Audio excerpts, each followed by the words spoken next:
Hi everyone, welcome to Aspirant Assam. আপোনালোকে সকলোৱে জানে CTETৰ এক্সাম 2025 ডিসেম্বৰত হ'বলৈ গৈ আছে। গতিকে সোশিয়াল সায়েন্সক লৈ মই বহুকেইটা কমেন্ট পাইছিলোঁ আগৰ কমেন্ট সেকশনত, য'ত নেকি মই CTETৰ ওপৰত কিছুমান ভিডিঅ' বনাইছিলোঁ যে কেনেকৈ পঢ়িব লাগে বা ষ্ট্ৰেটেজি ভিডিঅ' টাইপ। গতিকে তাত কেইটামান কুৱেশ্যন পাইছিলোঁ সোশিয়াল সায়েন্সক লৈ। গতিকে এই ভিডিঅ'টো হ'ব সোশিয়াল সায়েন্সৰ ওপৰত। গতিকে যাৰ নেকি CTET পেপাৰটোত সোশিয়াল সায়েন্স আছে, গতিকে তেওঁলোকে এই ভিডিঅ'টো চাব পাৰে। সোশিয়াল সায়েন্সৰ যেহেতু 60 নম্বৰ আহে, গতিকে আপুনি বিশ্বাস নকৰিব সোশিয়াল সায়েন্সে এই পেপাৰটো পাছো কৰাব পাৰে আপোনাক আৰু ফেইলো কৰাব পাৰে। গতিকে এই 60 নম্বৰ আপুনি কেতিয়াও ইগনোৰ কৰিব নোৱাৰে। গতিকে ভালদৰে পঢ়িব লাগিব। গতিকে এই ভিডিঅ'টোত আমি তাৰ বিষয়ে আলোচনা কৰিম। যদি আপুনি SSTত 25 বা 30 নম্বৰ পায়, তেন্তে এক্সামটোত পাছ কৰিবলৈ লগা যিটো 90 মাৰ্ক বা 83 মাৰ্ক, সেইটো পোৱাটোৱে আপোনাৰ কাৰণে বহুত টান হৈ পৰিব।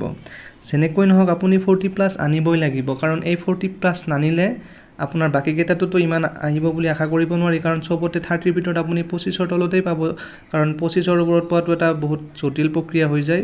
এটা দুটা সাবজেক্টত পাব পাৰে 25ৰ ওপৰত, কিন্তু আটাইকেইটাতে 25+ পাব নোৱাৰি বা পোৱাটো বহুত টান হয়। গতিকে আপুনি এই 60ৰ ভিতৰত 40+ আনিবই লাগিব, যদিহে আপুনি আসাম গভৰ্ণমেণ্টৰ UPত সিলেকশ্যন ল'বলৈ বিচাৰি আছে। গতিকে কেনেকৈ পাব এই ভিডিঅ'টোত আমি আলোচনা কৰিম, কি কৰিব লাগিব, কি পঢ়িব লাগিব। মই নিজে সায়েন্স বেকগ্ৰাউণ্ডৰ হৈও ইয়াত SSTত 45 পাইছিলোঁ। গতিকে মই আপোনালোকক কিছুমান টিপছ দিম। গতিকে ভিডিঅ'টো আপোনালোকে চাই থাকিব। যিকোনো এক্সাম এটাত আপুনি ভাল মাৰ্ক স্ক'ৰ কৰিবলৈ হ'লে আপুনি প্ৰথমে চিলেবাছটো জানিবই লাগিব। SSTৰ চিলেবাছ হ'ল history, geography, social and political life. ইয়াৰে এই তিনিটা পাৰ্টৰ পৰা আপোনাৰ বিভিন্ন ধৰণৰ কণ্টেণ্ট থাকিব। ইয়াত হিষ্টৰীৰ বিভিন্ন কণ্টেণ্ট থাকিব, জিঅ'গ্ৰাফীৰ বিভিন্ন কণ্টেণ্ট থাকিব, ছ'চিয়েল সায়েন্সৰ কণ্টেণ্ট থাকিব। সেইবিলাক মই দি দিছোঁ ইয়াত ভিডিঅ'টোৰ স্ক্ৰীনশ্বট হিচাপে। গতিকে আপুনি তাৰ পৰা স্ক্ৰীনশ্বট মাৰি ল'ব পাৰে।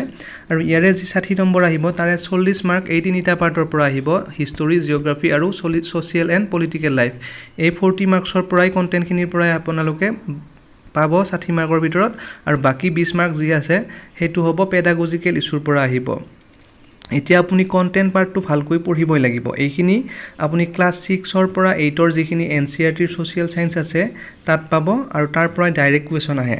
গতিকে আগৰ যিবিলাক ভিডিঅ' আছে তাত মই NCERTৰ কথা কৈছিলোঁ। গতিকে এই SST নম্বৰ পাবলৈ হ'লে আপুনি NCERTৰ বুক পঢ়িবই লাগিব, যে ক্লাছ 6 to 8, 6, 7, 8 ইয়াৰে যিখিনি ছ'চিয়েল সায়েন্স আছে ইংলিছ মিডিয়ামৰ NCERTৰ, এই কিতাপখিনি আপুনি কালেক্ট কৰিব লাগিব, আৰু তাৰ পৰাই ডাইৰেক্ট কুৱেশ্যন অহা দেখা যায়।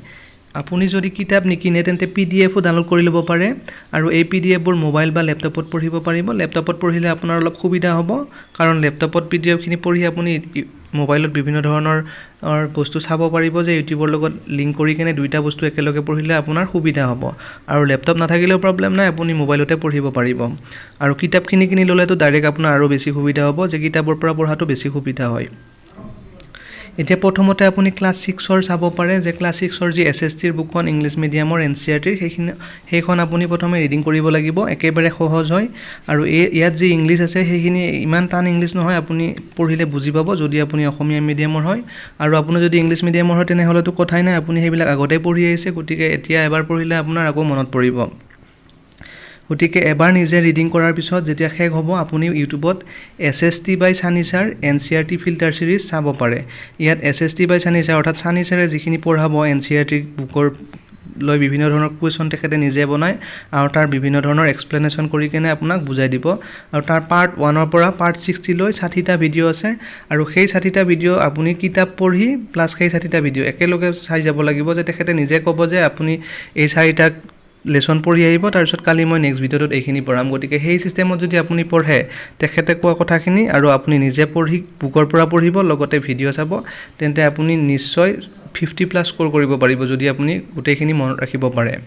গতিকে যদি আপুনি নিজে পঢ়িব, তেতিয়া Sunny Sirৰ কণ্টেণ্ট চাই ল'ব আৰু নিজেও পঢ়িব। এইখিনি বনাই আপুনি তাৰপিছত নোটছ বনাব লাগিব নিজাববীয়াকৈ, আৰু এই নোটছখিনিৰ পৰা যদি পঢ়ে আপুনি নিজে বনাই, তাৰপিছত গোটেইখিনি মিলাই আপুনি 50+ পোৱাটো মই গেৰাণ্টি দিব পাৰোঁ। যদি আপুনি 50+ নাপায় তেতিয়া মোক ক'ব, কাৰণ কথা শুনিব লাগিব যে ছাৰে যি কৈছে, আৰু মই যেনেকৈ কৈছোঁ যে আপুনি কিতাপো পঢ়িব লাগিব, ভিডিঅ' চাব লাগিব। এটাই দি কাম নহ'ব আপোনাৰ।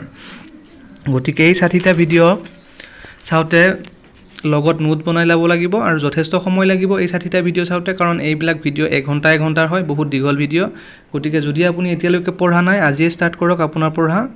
আজিৰ পৰা পঢ়িলেহে আপোনাৰ তেতিয়ালৈকে শেষ হ'ব আৰু তাৰপিছত ৰিভিজন দিব লাগিব। এবাৰ ৰিভিজন মাৰিলে কাম নহ'ব, কাৰণ ভিডিঅ' চাই ৰিভিজন মাৰি 3-4বাৰ ৰিভিজন মাৰিলেহে আপোনাৰ মনত থাকিব, কাৰণ ইয়াত বহুতখিনি কথা জড়িত হৈ আছে, হিষ্টৰী আছে, পলিটি আছে, ছ'চিয়েল চায়েন্স আছে, গতিকে চব মিলাই আহিব।